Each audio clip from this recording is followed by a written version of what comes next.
Le Corbusier, Mies y ahora Walter Gropius. Gropius es otro de los grandes maestros de la arquitectura del siglo XX,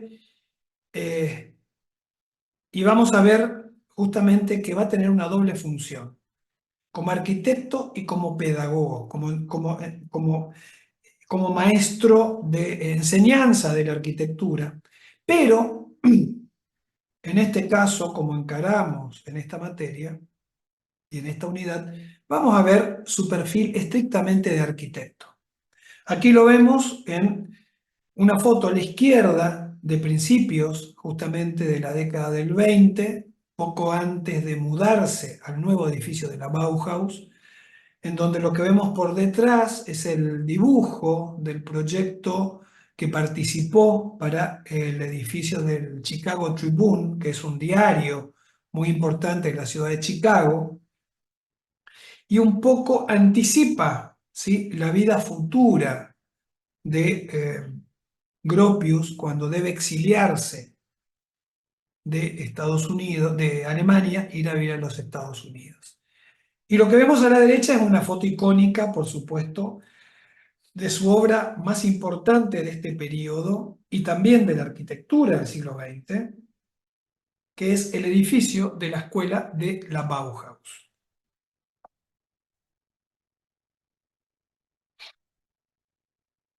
Nuevamente, los orígenes.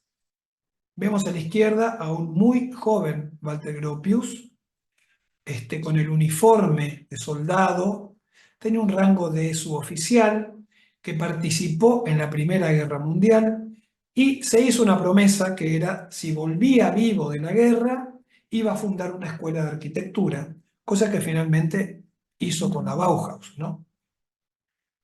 Y lo que vemos acá a la derecha, al igual que hemos visto con Le Corbusier y con Mies, es una de sus primeras obras, en este caso la Villa Mendel de 1913, se paraliza durante un tiempo y se finaliza en 1921, que como ustedes pueden ver, guarda aspectos de la tradición estilística propia de ciertos sectores de Alemania y también, ¿sí?, una abstracción, sobre todo observable en los muros blancos y la disposición de las aberturas, que también responde a esa influencia típicamente de la secesión vienesa.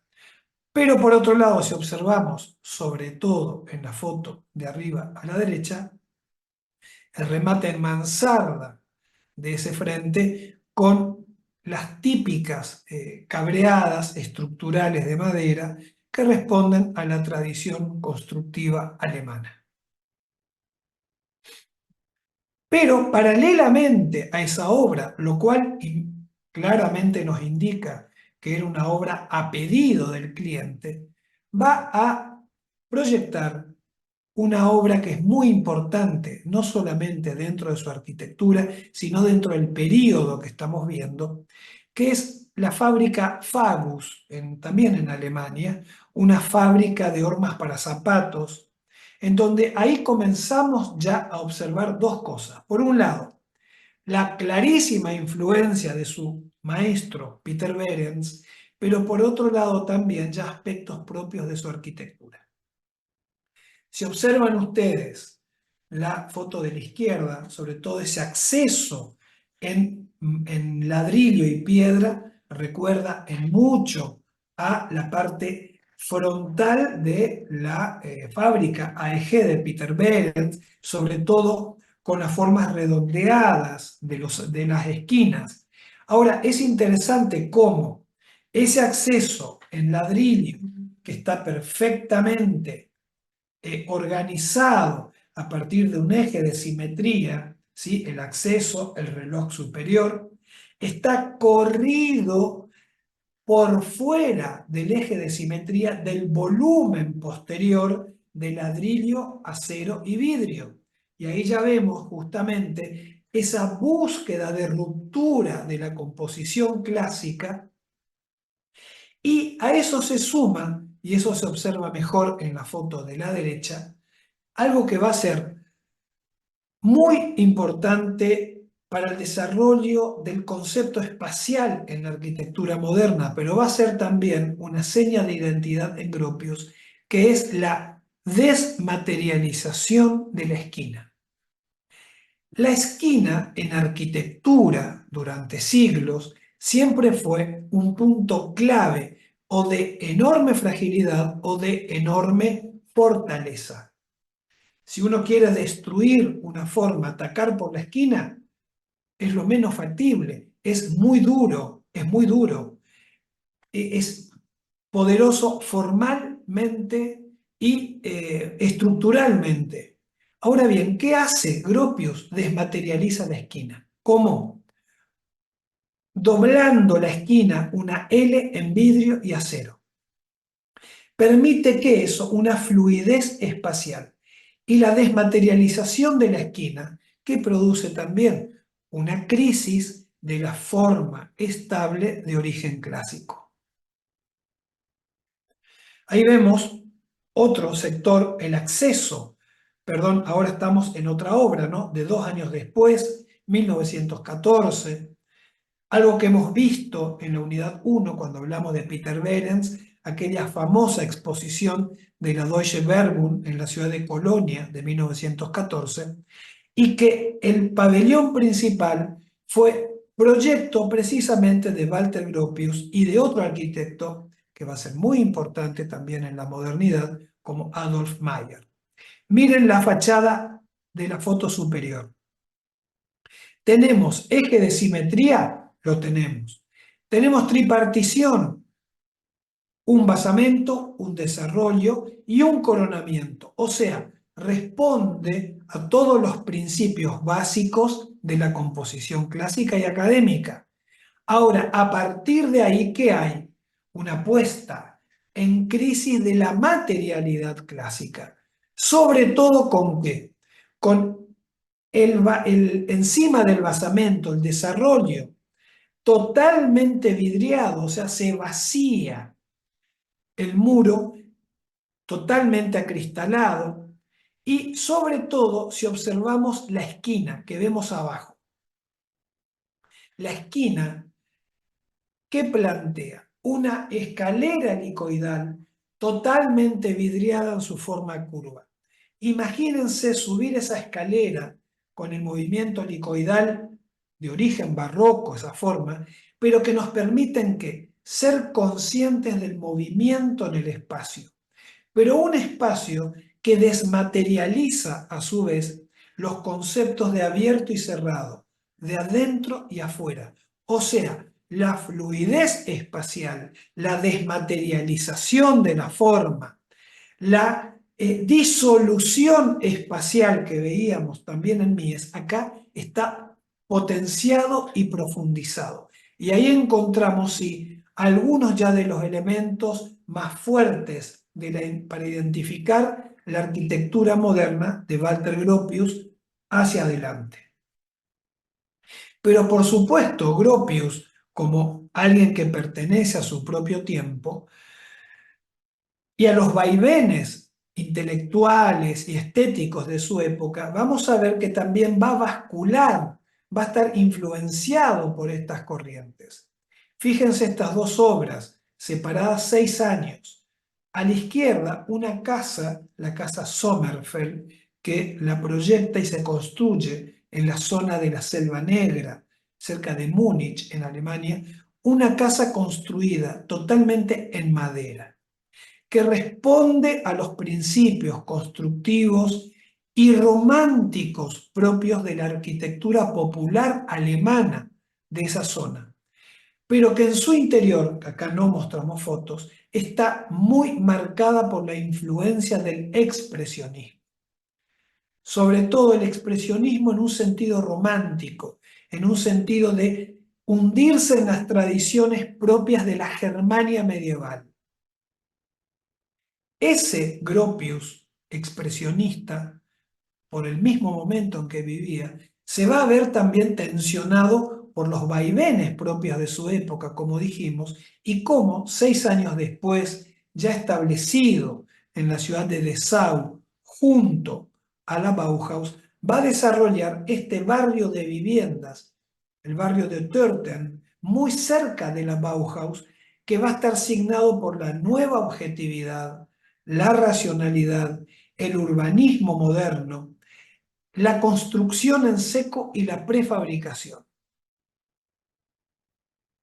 Producto de que también de las influencias y de las investigaciones teóricas que tienen lugar en la Alemania de aquella época, de la década del 20, claramente influenciado por dos teóricos de la arquitectura como son Alexander Klein y Adolf Bene.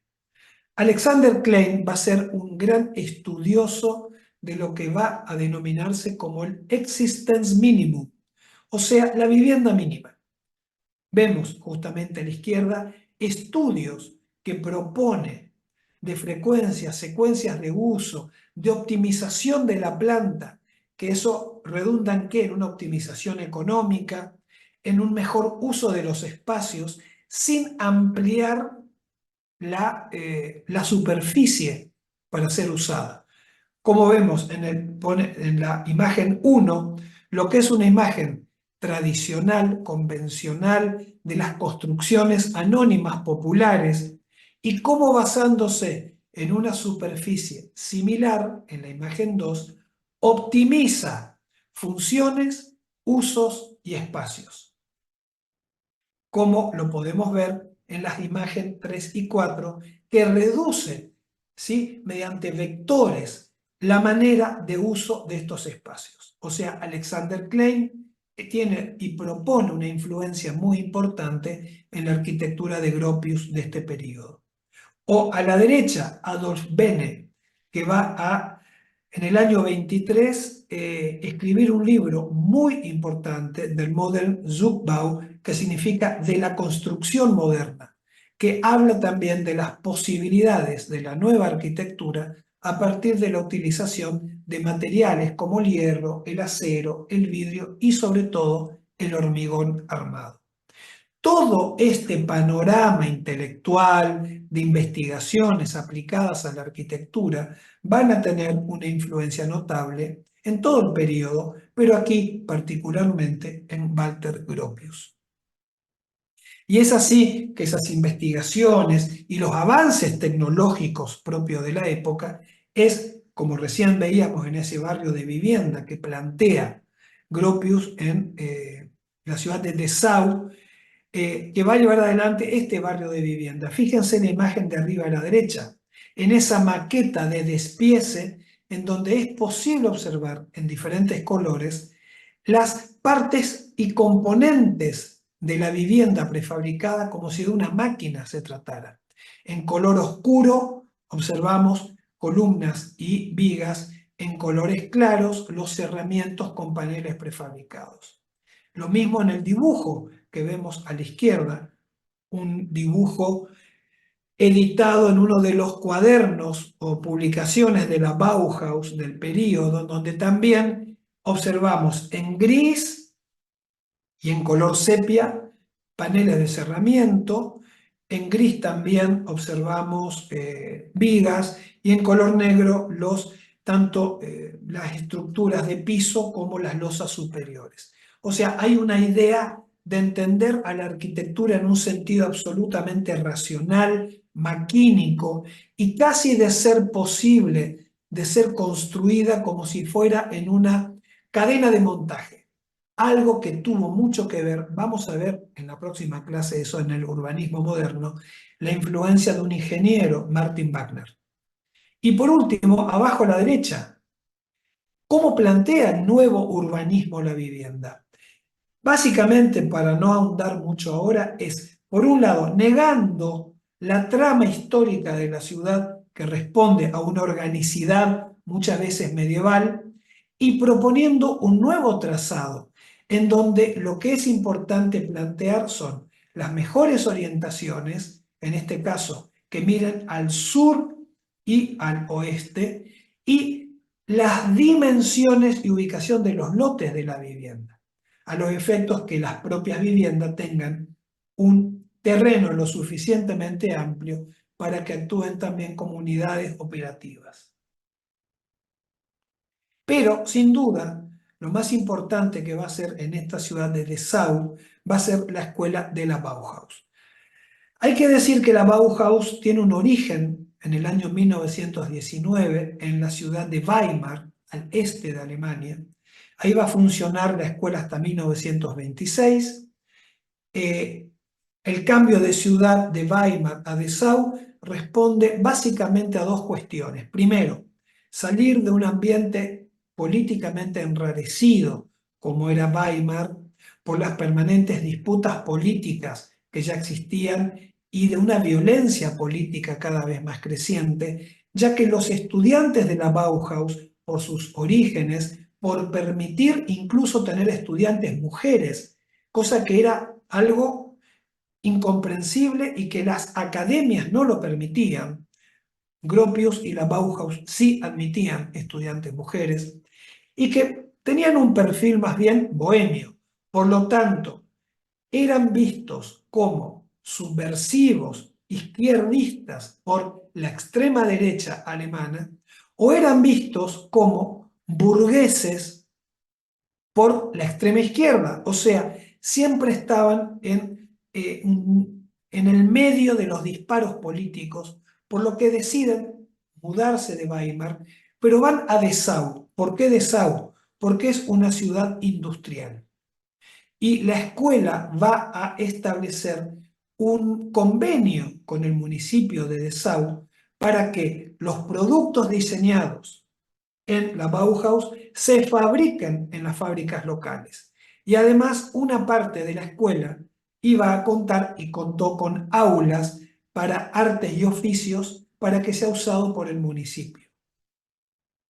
Arriba a la izquierda vemos como Dessau se encuentra a unos 60 kilómetros al sudoeste de Berlín y más al norte de la ciudad anterior que estaba, que era Weimar. Y abajo, en ese gráfico tan técnico, tan científico que se elabora en la Bauhaus, justamente plantea el esquema territorial en donde está situado la escuela en función de las principales ciudades adyacentes: Berlín, Magdeburg, Halle y Leipzig. Como un centro, por lo tanto, se transforma la Bauhaus y Dessau, un centro neurálgico de ese centro más ampliado en términos industriales. La famosa escuela de la Bauhaus, que todos conocemos, que vemos a la derecha, nuevamente tiene, obviamente, una especie de origen proyectual y que tiene que ver con la imagen que ustedes ven a la izquierda, de una obra no construida, un proyecto no construido, de 2 años antes, para la Academia Internacional de Filosofía, en la zona de Bavaria, también de Alemania, en donde vemos que en ese proyecto no construido, la disposición de 3 volúmenes claramente diferenciados, siguiendo ese principio muy funcionalista de la forma sigue a la función, en donde cada volumen establece una función diferenciada. Acá en un término lineal, en un sentido lineal de la forma. Pero cómo eso se potencia, si vemos a la derecha el edificio de la Bauhaus, en donde los volúmenes se aíslan aún más, ¿sí? Y establece cada uno de ellos una función diferente. Vamos a observar el edificio de la Bauhaus, que ven a la derecha. Hacia la izquierda, detrás, un bloque de aulas para la Escuela de Artes y Oficios de la ciudad de Dessau. En un primer plano, totalmente vidriado en la zona de los talleres propios de la Bauhaus. Y detrás, ese pequeño, casi monobloc, podríamos decir, que es la zona de los departamentos para los estudiantes. Entre las aulas que vemos a la izquierda y los talleres que vemos a la derecha, tenemos el acceso, ¿sí?, a la escuela y una calle que pasa por debajo del edificio. Y la parte superior es de la parte de la administración y de las oficinas de los profesores. Y entre ese volumen hacia atrás y el monobloc de departamentos, ven un volumen más bajo, que es el área de cocina y de comedor y cantina de la escuela. O sea, cada volumen, fíjense ustedes, tiene una formalización diferente, ventanamientos diferentes y, en el caso claramente identificable de los talleres, totalmente vidriado para que la luz acceda de manera mucho más clara y más fácil. Miren abajo a la izquierda, dos obras de arte, dos pinturas, que se corresponden con el suprematismo ruso, soviético, obras de Kazimir Malevich. ¿Y por qué lo muestro? Fíjense que esas obras de arte, esas pinturas, pareciera que son como planos flotando en el espacio. Esa idea de planos flotando en el espacio, en movimiento, hay una traslación de esa idea, si ven arriba a la izquierda, de lo que es la planta de la Bauhaus, en donde están claramente dispuestas ahí las zonas que dijimos, el departamento de los estudiantes, la administración y las oficinas, las aulas, los talleres, todo como una especie de aspas de molino que parecieran estar generando un movimiento en el espacio. Eso lleva a que es una obra, si vemos las fotos de la derecha, arriba y abajo, que la única manera de reconocer íntegramente la obra es recorriéndola. Es imposible tener una visión única desde un solo punto de vista. Y eso entraña que, nuevamente aquí la idea de las perspectivas múltiples del cubismo. Abajo una obra cubista de Picasso, la deconstrucción en un solo plano de múltiples puntos de vista, que eso es lo que se lleva al plano de la arquitectura, pero mediante que se verifica con el movimiento en el espacio. A la izquierda, una visión de los talleres desde debajo del puente, que con esos pórticos por encima está la zona de oficinas, y a la derecha una visión desde adentro de los talleres, en donde fíjense que la estética de la obra es una estética netamente fabril. Los pórticos de hormigón a la vista, los servicios de calefacción, como ustedes pueden ver también a la vista, y el cerramiento, nuevamente la esquina vidriada, la desmaterialización de la forma en la esquina, y la utilización de ¿qué? De algo que vimos en la secesión vienesa. ¿Recuerdan cuando hablamos del muro independiente? Bueno, aquí aparece justamente el curtain wall, el muro independiente, la cortina independiente de la estructura, el cerramiento de cristal y acero independiente a la estructura.